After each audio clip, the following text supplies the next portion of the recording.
Thanks for joining the next very exciting session here. As Mary said, thanks for the introduction. I'm Martin from Techstars. We are one of the most active early-stage investors globally, and it's a pleasure to be here in beautiful Budapest. So I have the honor to moderate this session about deep tech investment and how to scale deep tech companies. And I'm not doing it alone, luckily. We have three wonderful and very experienced investors who are joining this panel. So please, warm welcome for our great speakers. Let's invite Maiia and László and Iván to the stage, please.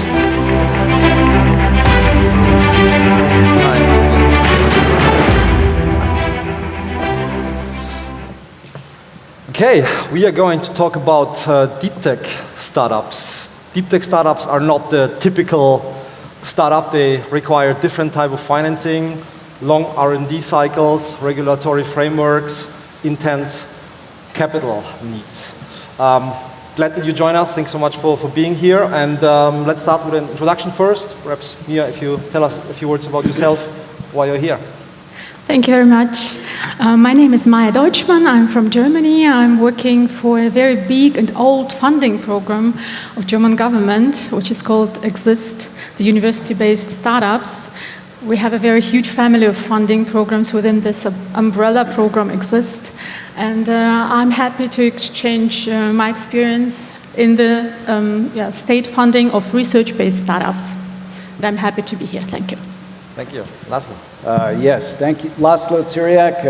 I'm the managing partner of Interactive Venture Partners, which is a new fund about 2 years old. It's 50 million euros. We're investing into pre-seed to later, much later, including deep tech. We're doing some deep tech investments. We have two uniquenesses. One is we have one limited partner, which is the family office of Mr. Tamás Péterfi, who is the founder of Interactive Brokers. And so his family office was kind enough to give us this capital. We're an evergreen fund, so we have no maturity, which for deep tech is an important aspect. And we have our team based in Budapest, including Mary Alcantara here. Thank you. Thank you. Hi, my name is Iván Gyurácz. I'm partner at Absolvo Consulting, which is a tech-focused M&A boutique consulting. So we're supporting CE tech companies in growth funding and M&A and tech exits. And I have a special personal focus on defense and aerospace for some 7 or 8 years now. Perfect. Thank you so much for the introduction. Let's jump straight into questions. I have two for the beginning. We'll start with the easy ones. So first of all, we hear deep tech through the entire day today. How would you define deep tech? What does it mean for you, the term deep tech? Why is it different to non-deep tech? Perhaps you start, Maiia, if you don't mind. Yes, for us, deep tech is an innovative business idea which is based on technology and has intellectual property which is unique for this solution, which can be protected, which solves an important problem. And last but not least, the idea that is based on a very long period of research. It was needed, so it is not so easy to quickly copycat the idea. Yeah, this is for us the deep tech. Okay, and perhaps I add another question for you guys. Can I just turn that around? Go ahead. It's actually not a sector. Okay. It's not an industry. It's a very broad thing, but it is, as you said, research focused, and it's long term, and the validation is different, and that depends on what technology level you get to. And so you need to structure the whole thing differently. Okay. You are investing in companies. If I may ask another question for you, László. What makes financing it so different from the typical startup? Why is it different? Because the go-to-market is so much different approach. First you need the idea, and you do a lot of lab work or whatever, and it's a long process. It is years.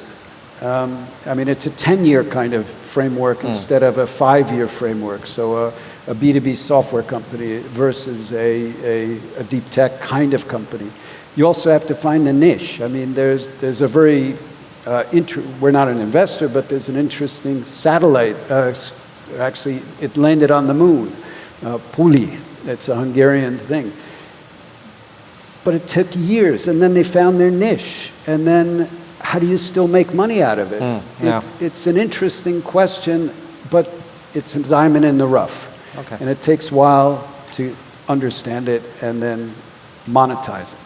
I will come back to that topic again. Perhaps, Iván, if you give us your definition of deep tech. I think deep tech is, as all the others said, it's a deep academic and research background, long term, and as László said, let's say the commercialization happens very late, if ever. And this has a lot of implications on the financing and on sales cycles and everything else. Okay. Can I stick to the topic for a minute? You've been working with many tech companies across Central Eastern Europe over the last years, mainly in advising them, financing, exit potentially, or helping them with growth financing as well. What kind of financing vehicles are most suitable for deep tech scale-ups or companies here in the region? Okay, so if you look at it from the, let's say, from the market or the commercialization perspective, best is that if you find a technology that has a market and then you can scale it up. And it can happen in deep tech as well. There are some niches where from day one you can get funding from investors, or you can even bootstrap because there are paying customers. And as László said, because it's not a sector, it depends on what we're talking about, because there are some dual-use companies and cybersecurity where this could happen. The challenge comes when it's much more long-term and you have a long R&D cycle, which investors usually are not fit for funding. So then some of the companies start as a spin-out from universities, which, as we heard previously, can have a challenge on the cap table because they might take a big stake and there's no room for further investors. Or a big question, and we'll talk about this later, I think, is grants and subsidies, because that's an obvious way of financing, especially R&D. But here there's a big difference, and I know László has a strong opinion on that, a difference in Europe and in the US in terms of subsidies. But there are some sectors. Yesterday at the Scale Up Fest we had a company that's in precision oncology. I mean, that doesn't work without some grants and subsidies. The question here, and I think for all the financial means that you use, is whether you lose focus on the vision or not. So the biggest challenge with governmental or grant funding is that if you rely too much on it and there's no commercial focus and there's no vision towards which you go, then it goes nowhere. Let's talk about it now, if you don't mind. I mean, I know that CE is pushing very, very hard for deep tech now. We heard it today morning. Yesterday at the event, it was very obvious, like when we talk about different types of financings, and perhaps you can give us a bit more perspective across Central Eastern Europe, and would love to hear from you what you see in Germany actually. Like, what do you think is necessary? Like, we talk about hybrid types of financing, right? It's venture capital with grants, with corporates potentially, or other organizations who are moving forward now. Is this the direction that Central Eastern Europe is going for, or do you think that we should, or the region should create and build specialized deep tech funds and own the entire investment? Like, how do you see the collaboration between those different types of investments here in Central Eastern Europe? And Maiia, perhaps you can tell us more about Germany. Who wants to start? Did you want to? So involvement of government as grants occurs in many, many countries, including the US. It's usually specific, like DARPA, for example, which is a defense agency funding. So it creates an application-specific kind of use case. It could be dual use, combat, non-combat, et cetera, et cetera.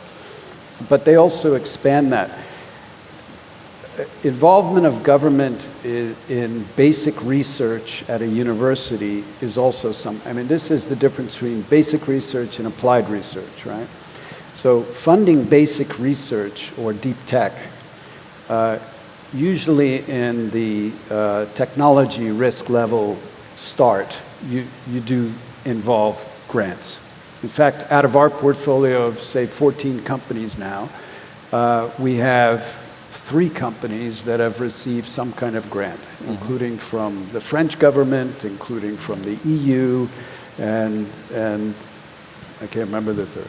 So it is a partnership between the private sector and the government sector in that sense. It can come in many different forms, but I think the application-specific or the sector-specific kind of grant where you're bringing that domain expertise right away and the connections right away, that to me is a very good model, but you need to try many things. I'll stop there. Ivan, you want to add something? Sorry, maybe just a Central and Eastern European perspective. Yeah. So I think what we need in the long run is deep tech focused VCs. I think because that's the way to go. Why do you think so? If you can elaborate later. Because they understand the peculiarities of these companies. Okay. These are patient VCs, so as opposed to some AI companies or software as a service companies, we're for example working with an AI company who is starting pre-seed round now, and then a seed round in February, and later on a Series A, maybe within a year or a year and a half. This doesn't happen in deep tech. So you need to be patient. You need to understand deeply some technologies and sectors. And you might be able to finance several rounds or for a longer lifespan, so evergreen funds. For instance. And the other thing is that we need to find the place of grants and subsidies. And here in CEE, the problem is that there are grant-first type of companies who are satisfied with getting always grants, and then they don't go any further. And one more thing is that you can commercialize your technology even during the research with some, services. So if your product is not ready, but sometimes you can provide some services. But funnily enough, sometimes it can also lead to lose focus because it's not the end product yet. So although there are many possibilities, it's not an easy job because it's an unproven technology which you still don't know how it ends up as a product, and you have to find a way. Great. Can you tell us more how Germany is solving that? Yes. So in Germany, we have a very wide range of funding programs for alongside the whole innovation chain. Of course, we have, for example, the German Research Association, which finances the basic research. But I come, for example, from the EXIST program, where we support the applied research and business ideas, where you are going to receive a final product or an innovative service. We see that in Germany, the founders, they need more security. They need more funding at the very beginning, especially in deep tech, because there are so high risks. And this is what the government also sees, that there is the need to have this full funding at the very beginning, where you have a very early phase of your business idea. And usually experts and specialist researchers from the universities, they are not ready just to go with full stakes and their personal funds into their idea. So it's good when the government then fully supports the applied research until, for example, the proof of principle that this was developed and the introduction of the first product into the market is then done with the help of the government. And special about this funding is it is not just about grants, personal scholarships. The special thing is, which is also crucial, especially for deep tech, if you receive the funding, you also receive the access to necessary infrastructure. So you can use, for example, the first equipment to produce your prototype, MVP. You are introduced into an entrepreneurial network of the university, so you are introduced to potential customers, investors. You receive coaching, which is also crucial there. So if we are talking about how maybe to slightly reduce the risk of deep tech, is also that you have an expert on your side, how to further develop your product, what pitfalls are there, that you receive this expert coaching from university professors, expert researchers, and so on. And this is for us something which is really crucial for the success. We support about 250 startups per year, and the universities and research institutions are key supporters of these startup ideas. So they go alongside with them in the whole cycle of this innovation.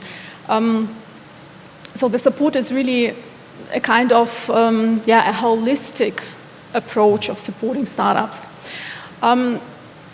Again, also in Germany, we have this value of death for the startups. Of course, at the very beginning, we have many kinds of funding programs, but then later, when the startup would like to grow and grow quicker, which is often also the key factor of success, how quick you are on the market. We also have this valley of death, and the government tries to help the startups better. There is still space for improvement, but what we try is, for example, that we also organize some networking events for our existing startups with potential investors. Mm-hmm. And it goes quite well. What was also important about this program, that because the program was very, a long time program. It started 1998, so many investors in Germany already know this program, and those startups that were supported via Exist, they are considered to be a highly quality startup. So for them, then it is easier to receive the follow-up investment. That was also for us a key factor of success of such kind of funding programs. So what you're saying is that collaboration between universities, government funds and investors is crucial from day one, basically.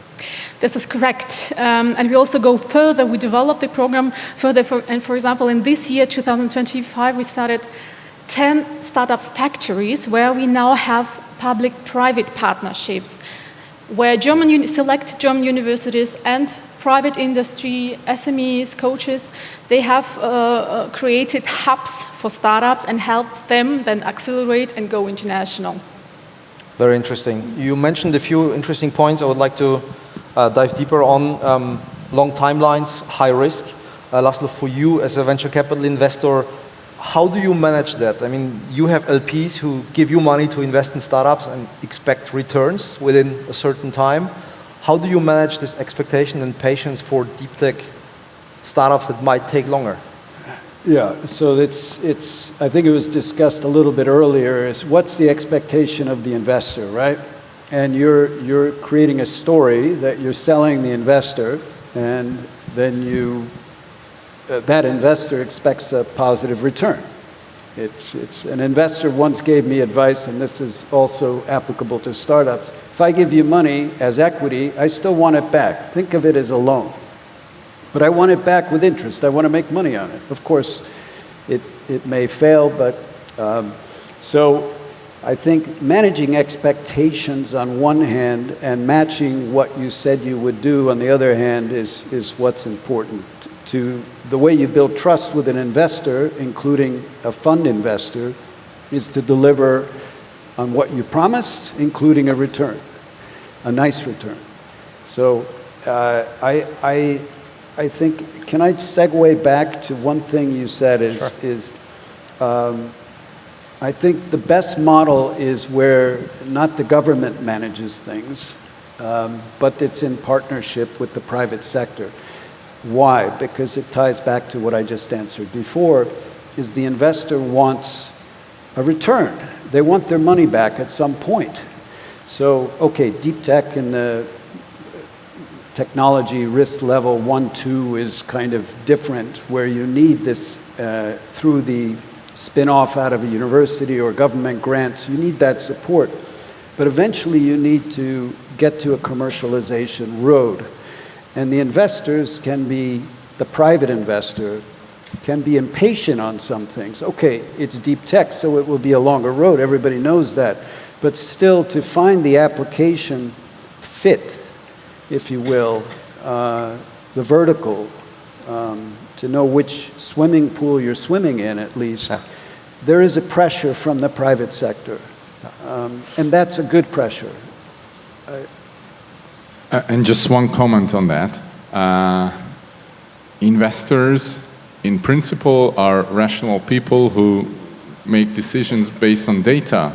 And what data shows is that deep tech funds and deep tech investments are hard work and longer cycles, but they create higher returns. So data shows that if you're a good deep tech investor, you can make better returns than on, let's say, traditional tech.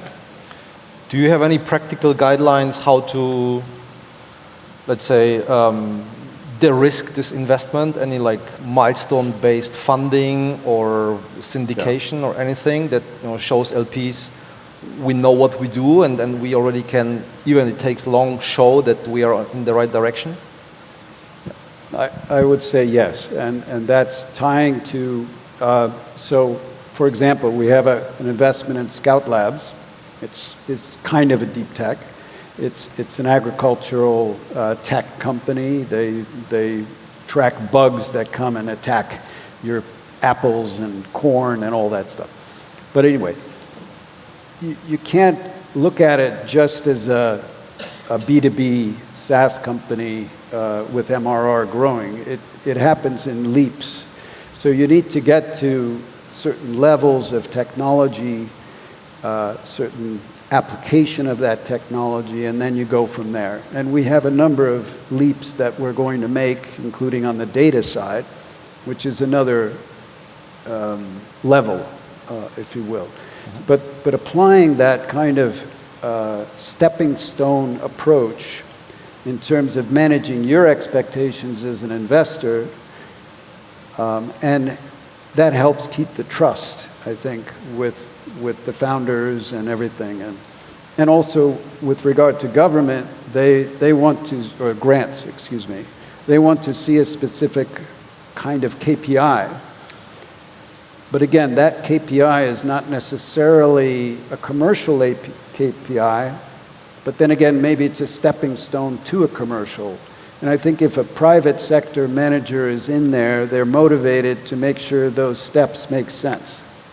An example could be technology readiness level, for example? Sorry? An example could be technology readiness level? For example, yeah. Okay. I mean, as you move up on TLR, technology, TRL, the technology risk levels, it's becoming less risky, and then more financing, private sector financing options are available. Let's talk about, you coined the term valley of death. It's basically a gap, right? Like between potentially timelines or also funding stages. Your program exists, or EU programs like Horizon, EIC, they aim to bridge those gaps. What would you say, where are they most effective, and what could work also here for Central Eastern Europe? Well, there are several important points. I would like to add shortly about the milestones, because I think this is also something which makes the startup successful or not. And in our case, it is, for example, as the universities are strongly tightened to the startup support in our case, the question of IP transfer is highly important, because the research-based startups, they often use the research results that were done at the university or use maybe patents of the university, and the question of transferring this knowledge, exclusively transferring to the startup, is a very important point. And we have this milestone that the startup have to have a contract with the university and fully possess the IP that they need. And this is also the topic that had to be amended at the German universities as well, because we had to change this paradigm that the university is not just the place of excellent research and excellent teaching, it is also the place of hopefully excellent entrepreneurship. And that was a long way to change it at the university, and that was also connected to the readiness of transferring the research results to the startups. Yeah. Okay. Any ideas on that? Just one comment on the IP. So it's also the reason why some investors enter this sphere, is because they say that if we cannot commercialize the IP, still we can sell it at the end of the day. So it's selling the technology could be a plan B or even plan A in some cases, if in some special cases when the product will only commercialize if I don't know, an OEM is buying it and then integrating it. So that this is also why IP is important, because that's also an asset for the investors, where they say, okay, we can still sell it at the end of the day. Let's talk about a macro level now. I spoke about Germany, factories, public funding, grants, venture capital. If Europe as a region wants to produce more deep tech champions, I hope we will, what macro level changes are needed? I'm not speaking now about country specific, but potentially really at the macro level. What changes are needed to strengthen deal flow, first of all, to produce more companies? Perhaps startup factories are the solution. Talent pipelines, regulatory shifts, or capital concentration? Yeah. There's a lot of angles to take here that, I mean, as was said, I'm from the US, and I know the US well. Unfortunately, the US, for Europe, unfortunately, the US has twice as many deals, investing 3 times the amount of money. Each investment round is 2.5 times the size of an average European investment round, which means founders are diluted more, which is unfortunate. So what's the right formula? I think Europe needs more optimism, that was discussed before. I think one of the US's greatest, by the way, I've lived half my life in Europe and half my life in the US. So, but one of the greatest exports of the US is optimism. And I think Europeans need to get out of their little protected environment and be willing to stick your head out. Because in the past, if you did, you got your head cut off physically. So this how you build optimism is a bigger question. For example, in Germany, and I've sat on supervisory boards in Germany, if you, and in Hungary, Central Europe, if you're involved with a company that goes bankrupt, the managing director and the officers, if you will, get a black dot. It used to be that you couldn't even be an officer for 3 years. I mean, so the mentality of failure is one big macro problem, and we need to change that. And I want to be positive and change it here, and so does Mr. Peterfy. Then the other is risk. And it's the risk of the family offices and the investors in Europe versus in the US. You know, you will give $20 million in the US to a company. In Europe, it's, you know, you give a little, then you wait for a performance, and you give a little more, including in deep tech. You give a small grant, and of course, giving large grants are dangerous too, because then you have, as you said, you get into this cycle of dependence on grants, and then there's no, it's really dangerous, defocus, and it's not even ever going to reach commercialization because all they want is the next grant. So it's terrible. So there's a lot of issues here. Then you have the regulatory, the tax side, if options, employee options, in many places they're taxed. It's not treated as capital gains, it's treated as employment income, which means then you have social taxes, pension taxes, health taxes.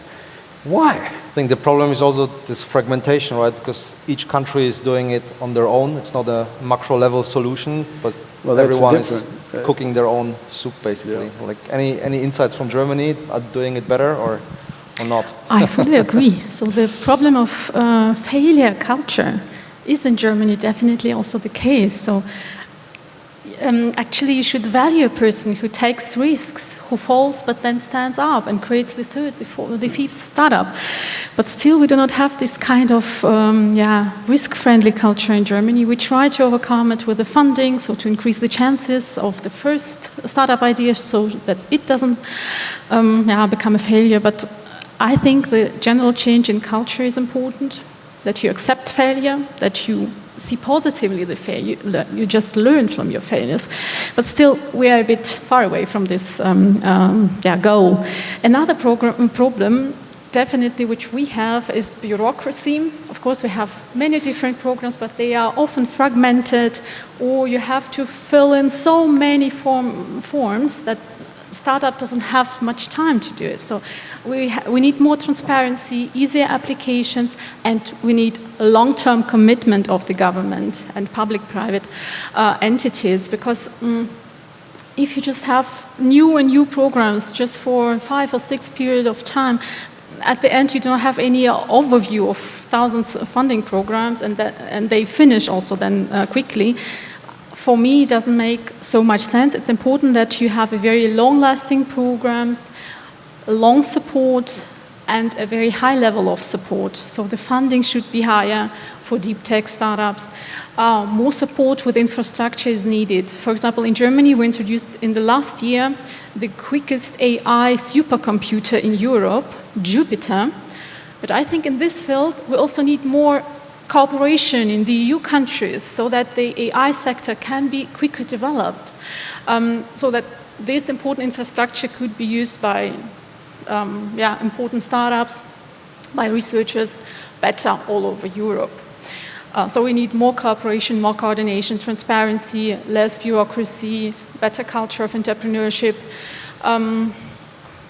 So this is what I think very important. And the last point, again, the tickets, the financing tickets in the VC market, they are lower than needed. And that is why many startups go to the US market, for example. So it's not just the question of the market size where they can sell their products, but also the question of how big are the tickets. And if we are talking about the US VCs, they usually have a condition that you go with your startup to the US. They need this physical proximity to you. And this is also the reason why many startups then leave, transfer to the US market. So it's quite a pity, and I hope that the financing level will be increased on the EU level. Sounds like we have a lot of work ahead. Let's stay optimistic. Looking at the time, we have 1 minute left, so I skip you, Iván, if you don't mind. Or do you want to add very quickly something? Because I fully agree with all that's been said. Maybe one thing that I want to add is what we need is great stories and case studies and companies who we set as examples, and where founders and managers can go on for the next venture and start new companies. So the result should be that we can set examples, because it's gonna be created only within companies, that type of know-how and knowledge that can be utilized later on. You mentioned the point already. I would love to wrap it up with some key takeaways, or one finishing sentence, one practical advice for everyone who is investing in deep tech or building ecosystems for deep tech in Central Eastern Europe. What would be your practical advice to make deep tech work? In one sentence, if you can sum it up. I would say trust in yourself, be positive, and make good marketing for your business idea. We have these resources, and we are very good. Thank you. László. Just shoot high. Don't shoot up here, not here, because if you shoot here, you'll maybe end up here, but if you shoot here, you'll never end up there. Reality will catch you, yes. Thank you. Iván. I'm a strategic guy, but here I would say execute. So just do it, you know, because we tend sometimes to overthink and over-strategize things. Just do it and go for it. That's an engineering, I'm an engineer, that's an engineering sickness. Yeah, I know. Thank you very much. It was fun, very insightful conversation, and yeah, it was a pleasure. Thank you so much. Big applause, please. Very good. Thank you.